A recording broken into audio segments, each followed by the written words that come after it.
Legacy, Steel, and Sorcery is what you get when you take a little bit of Dark Souls, a little bit of Gauntlet, a little bit of World of Warcraft, and you turn it into a PvP-focused extraction game. And I got to check it out early and also at the official launch because this video is sponsored by Notorious Studios, which are the developers of Legacy. They're former World of Warcraft developers, and also Riot is one of the main investors of the studio. And I think that you understand where my curiosity was ever since I saw this game, I think at a Summer Games Fest a while back. I just know it was on my wish list and I just put everything I see at events that is interesting on there. And don't be fooled just because this video is sponsored. I want to make sure you're well informed of what you're getting yourself into. And so this video is divided into 3 different parts. Who this game is for, primarily, then the things I liked about the game, and then some warnings if you are then interested in it. So hi, I'm Mug. If you're new here, welcome, and if you're not new here, welcome back. Let's talk about Legacy. So first and foremost, let's get this out of the way. If you are a fan of extraction games of any type, I think you're really gonna like this game, like no question in my mind. Especially if you've got a party of 3 people with which to join up and play, you're gonna have a blast. If you're into the scene, basically, I think you're going to like it. Now, if you're not as into the scene, but you're curious, which is my case, didn't like Tarkov, didn't really like Dark and Darker, didn't like Dungeonborn, but I felt like a lot of that had to do with the overall feel of the games and the first-personness of them. I really enjoyed what I played of Legacy, Steel, and Sorcery because it combines things that I didn't really find in those other games. I'll get more into those details in a bit, but for me, the biggest difference is that this game feels a little closer to a battle royale. In the other extraction games, I feel like they're very hallway-focused, and the multiplayer aspect of it kind of felt more close to something like Dark Souls Invasions in a sense of, like, the frequency of it.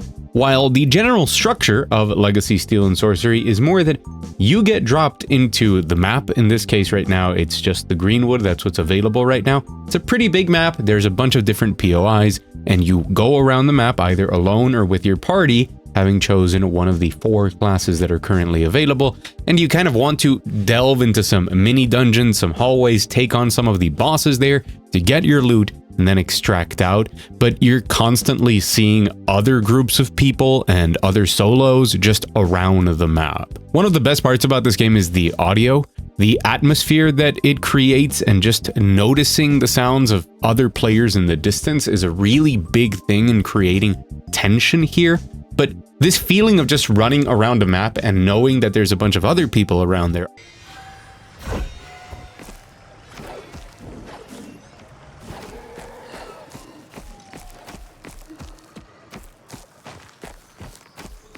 all with the same goal and very willing to take you out, is a very battle royale-like feeling, except the stakes are much higher because of the permanence of the extraction thing. When you combine that with third person, I find myself not just enjoying my time with Legacy, but I feel like I finally understand now why people are obsessed with extraction games, which I previously did not. It felt really dumb in the past to me, but now that I kind of see it more as a battle royale with permanent consequences, I think it's just heightening a lot of the best parts of the battle royale and some of my most memorable moments with my friends.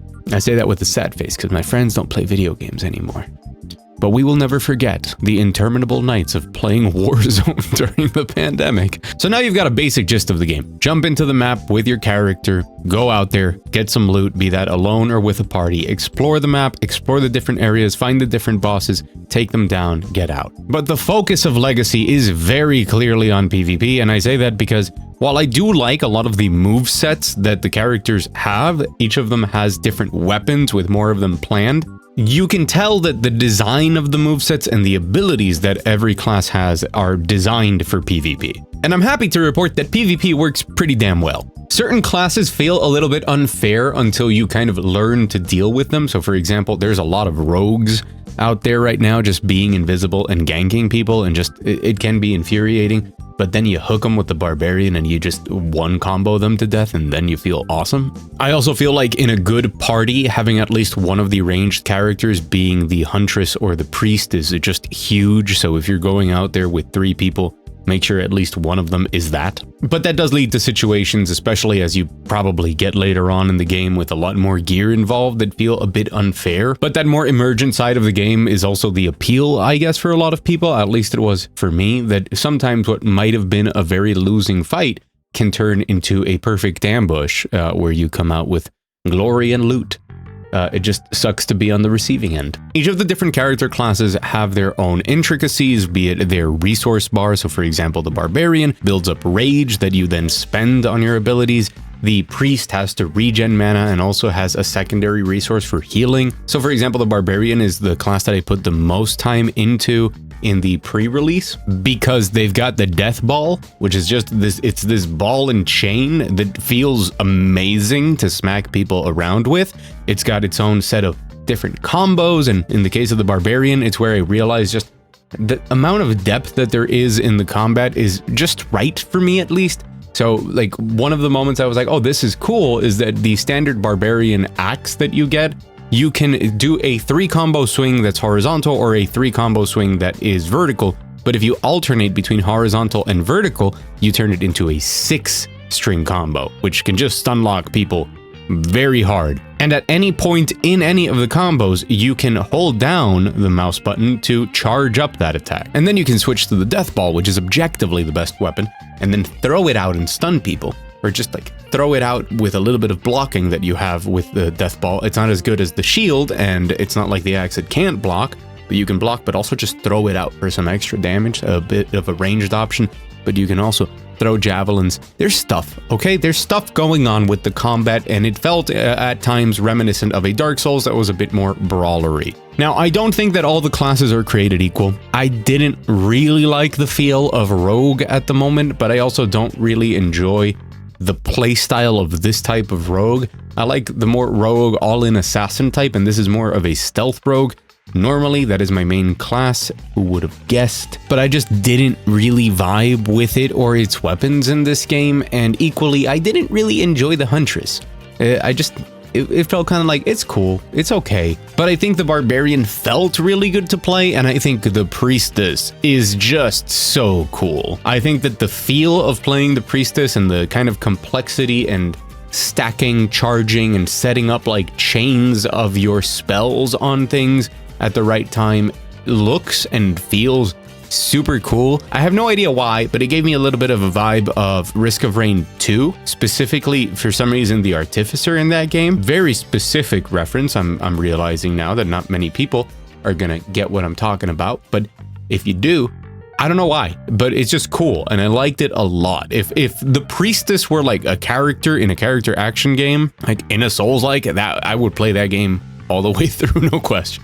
And it's good that there's this much emphasis on all of the PvP stuff, because that's what sets this game apart. It's more about the confrontation with other players than the PvE aspect of just extracting over and over again and taking on the bosses. But of course, it wouldn't be one of these games without a progression system, and there's quite a lot of them. Your individual class can level up and unlock different talents in a talent tree, which is nice because that's some form of more permanent progression, even if you're reset back to 0 when it comes to your economy. All of the things that you loot, harvest, extract, there's a lot of going out on missions for specific items so that you can come back, go to the city where you have the 7 different vendors, and then you take that, turn it into other stuff, turn it into gear, turn it into all sorts of things and equipment, material, potions, things that you can take with you as you go on your next expedition. The team says that that was very influenced by MMOs, and I'm gonna be completely honest, I had never really played deep enough into an extraction game to make a decent comparison between them. I just know that I felt this was a more intuitive version of an upgrade path and like focusing on what you want to loot than other extraction games that I've played, like Dark and Darker and Dungeonborn. So that's good for me.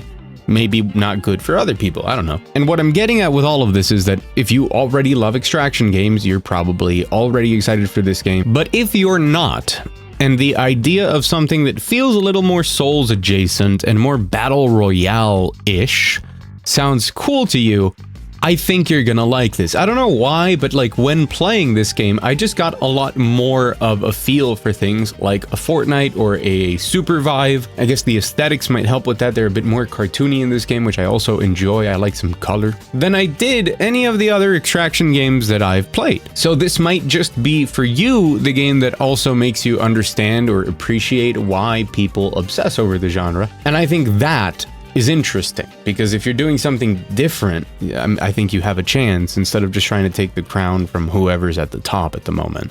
Having said that, we arrive at the warning section of this video. And that is, this game is early access, and I don't think the guys over at Notorious are gonna feel bad about me saying this, but it's pretty early access. I mean, they say it themselves in the store page.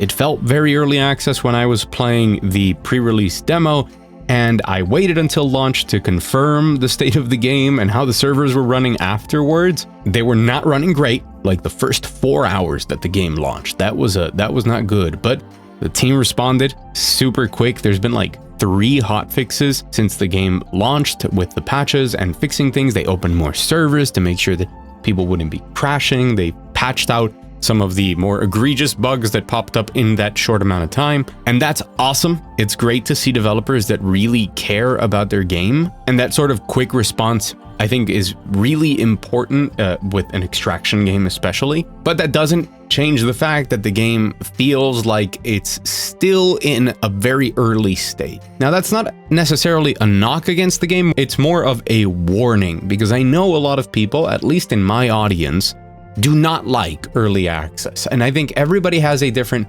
tolerance level or interest level in early access games. I used to be more of the let the game be finished and I'll be happy. And I've changed a lot on that opinion now, and it's more of on a per game basis. I think mostly Deadlock changed my opinion on that, because I liked participating and like influencing the direction of Deadlock, putting in hours and hours and hours and seeing the game just change dramatically, right? And that is more or less where I feel that Legacy is at. It's still in a state where I think that there can be significant changes that happen to the game as feedback pours in and the team decides more on what they're pursuing. They have a lot of the updates already planned, including things like the 2 next classes that are coming to the game and stuff like that.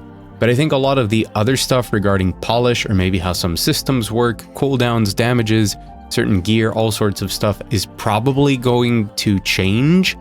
And that is their intended mission statement. Like, they say that in the store page. They say that when you launch the game, it's early access, you're going to find bugs, you're going to find jank.